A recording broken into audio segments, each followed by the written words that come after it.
જય શ્રી કૃષ્ણ, જય માં મોગલ, હર હર મહાદેવ. કેમ છો બધા? મજામાં જશો? નવા વ્લોગમાં તમારું હાર્દિક સ્વાગત છે. તો આજે આપણે દક્ષાબેન અને સાથે પાછા મળી અને ક્યાં જઈએ છીએ? આપણે જઈએ છીએ ટીમ્બાણા, કે જ્યાં એક માતાજીના નોરતા હાલે છે, તો એમનો એક મહાયજ્ઞ છે, તો એમાં આપણને આમંત્રણ કર્યા છે.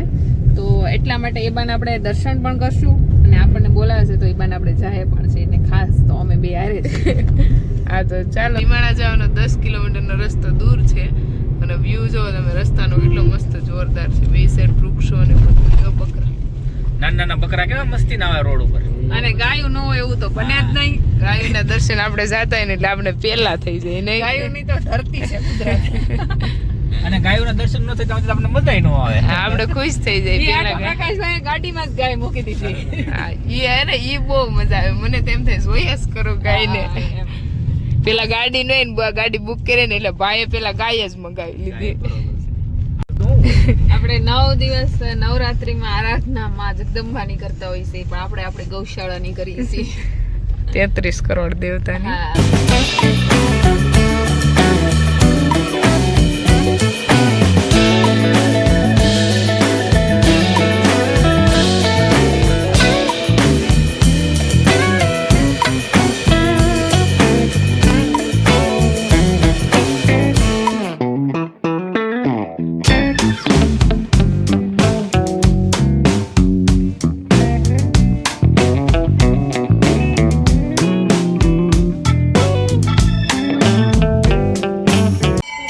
માતાજીના હવનની સાથે સાથે પોથયાત્રા પણ અહીંયા મંદિરે લાવેલા છે. તો આપણે ત્યાં કાર્યક્રમ પૂરો થઈ ગયો છે અને હવે અત્યારે ક્યાં આવ્યા દક્ષાબેન? આપણે જે હવનનું કાર્ય છે ને એક સાઈડ છે, જે એનો હોલ છે ત્યાં, અને અહીંયા માતાજીનું માની લો કે એના પરિવારનું મંદિર બનાવ્યું છે અને સેવા પૂજા કરે. બહુ મહત્વનું. જેમ પોથયાત્રા પણ લાવેલા છે. આપણે કુળદેવી હોય અને એનો આપણે મઠ હોય, એ જ ટાઈપ એના મઠની જગ્યાએ મંદિરની સ્થાપના કરી છે, જેથી કરીને કુળદેવીનું સ્થાન હોય ને આપણે પોગી નથી શકતા, તો અહીંયા પોગી એટલા માટે.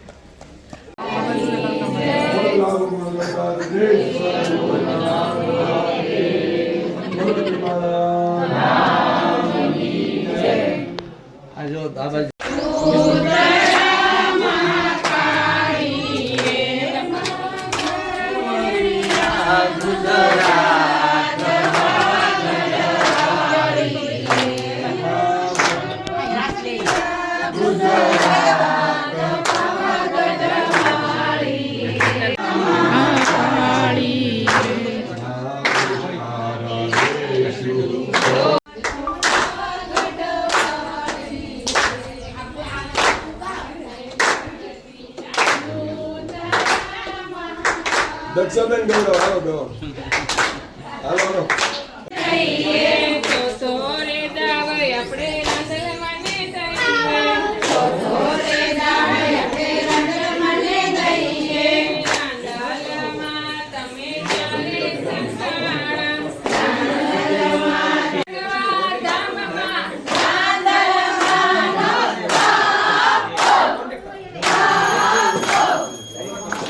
હાલો બોલો મહાકાળી, બોલો ખોડિયાર, બોલો ચામુંડા, બોલો ટીમાણા. આપણે મંદિરમાં આવી ગયા છે મહાકાળી માના દર્શન કરવા, અને આપણે દર્શન પણ મસ્ત કરી લીધા છે. તો અત્યારમાં જો માતાજીને ત્યાં ગરબા પણ દક્ષાબેને બહુ મસ્ત ગાયા છે અને મને ગરબા લીધા અને માતાજીના મસ્ત દર્શન થઈ ગયા. નહીં, પણ બહુ મજા આવી. મોકો મળ્યો કે માતાજી મોકો મળી ગયા ગરબામાં. અમારા આવડા મોટા કામમાંથી એની હુકમ છે એટલે અહીંયા પહોંચી. નહીં તો અમે તો દર્શન કરવા સાથે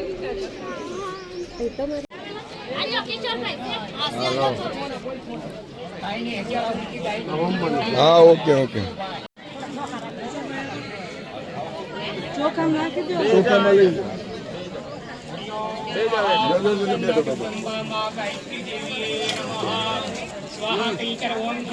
હા, હું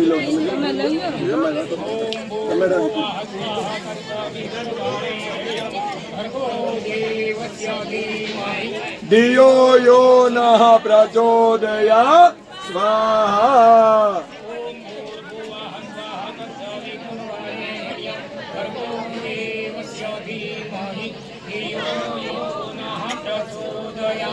स्वाहा तत्सवितुर्वरेण्यं भर्गो देवस्य धीमहि धियो यो नः प्रचोदयात् स्वाहा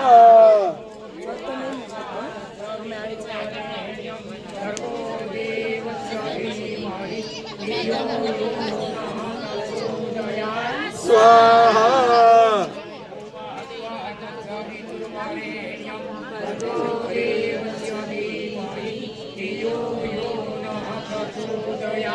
स्वाहा भर्गो देवस्य धीमहि धियो यो नः प्रचोदयात् स्वाहा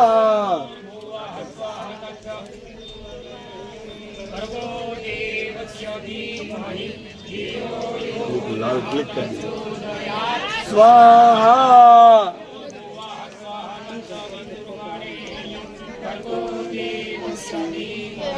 धियो यो नः प्रचोदयात् स्वाहा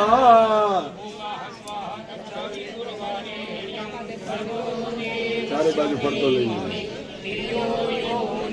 प्रचोदयात् स्वाहा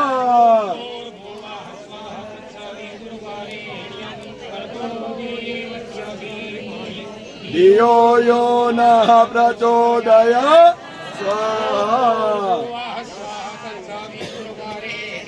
भर्गो देवस्य धीमहि धियो यो नः प्रचोदयात् स्वाहा અત્યારમાં જો બધું કાર્યક્રમ અને હવન વારવાર ચાલુ જ છે, પણ પ્રસાદી લેવાનો પણ સમય થઈ ગયો છે, તો આપણે લેવા આવીએ છીએ પ્રસાદી.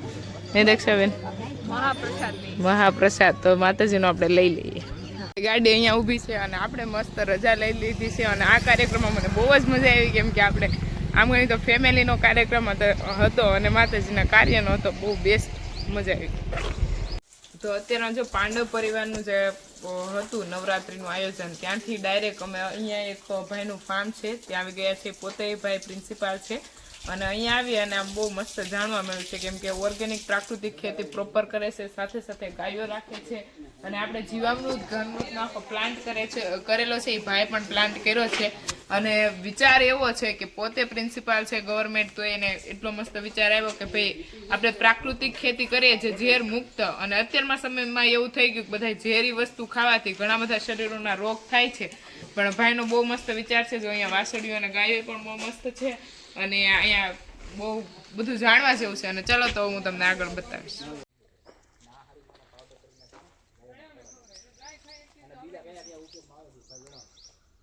અત્યારમાં એવા ફાર્મની વિઝિટ ઉપર છે કે જ્યાં શક્ય નથી પણ એ વસ્તુ શક્ય કરી અને આ ભાઈએ બતાવ્યું છે. તો ભાઈ અમને અહીંયા આવ્યા તો એને એવી રીતના જ વાત કરી કે આ વિસ્તારમાં તમે આવો છો ત્યાં તમને ત્યાં નારિયેળી જોવા નહીં મળે, પણ પ્રાકૃતિક ખેતી અને ઓર્ગેનિકની સાથે જોડાય અને આ વાડીમાં ભાઈએ નારિયેળીનો ઉછેર કર્યો છે. ભાઈએ જ આપણને એની વાડીની આપણને પૂરતી માહિતી આપશે. આમ તો દેશી નાળિયેરી થવી આ વિસ્તારમાં અશક્ય છે. અમારા ગામમાં ઘણા લોકોએ પ્રયત્ન કર્યા, આજુબાજુના ગામના લોકોએ પ્રયત્ન કર્યા, પણ આપને સામે દેખાય છે એવી રીતના નાળિયેર ક્યાંય જોવા મળશે નહીં. આ ગાય માતાઓનો અને પ્રાકૃતિક ખેતીનો પ્રતાપ છે. જીવામૃત, ઘન જીવામૃત એના થકી આ શક્ય બન્યું છે.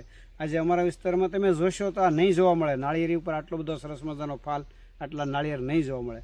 આ ખેતરની અંદર સફરજન પણ છે, એ પણ અહીંયા અત્યારે ફૂલ આવેલા છે અને એ સફળ થયું છે. આ ભાઈની વાડીમાં આપણે મોસ્ટ ઓફ જે પણ આપણી વાડીમાં દેખાય છે તમને કેળ, જમરૂખડી, એક નારિયેળી આપણી પાસે નથી, બાકી સરીગવા ટોટલ વસ્તુ આપણી વાડીમાં જે ફ્રૂટ દેખાય ને બધા આપણને આ ભાઈની વાડીમાં આવીને આપણી વાડી જેવો અહેસાસ થયો છે. અને અત્યાર સુધી આ જમાના પ્રમાણે છે ને બધા આગળ પૈસા બધી વસ્તુ છે, બધા આગળ જોબું સારી છે. આ ભાઈ ખુદ પ્રિન્સિપાલ છે પણ એના વિચારો જો ગાય સાથે જોડાય અને ઓર્ગેનિક ખેતીના વિચારો છે અને આખું આ બાગ બગીચા જેવું છે. ટોટલ ફ્રૂટ પણ તમને અહીંયા મળી જશે.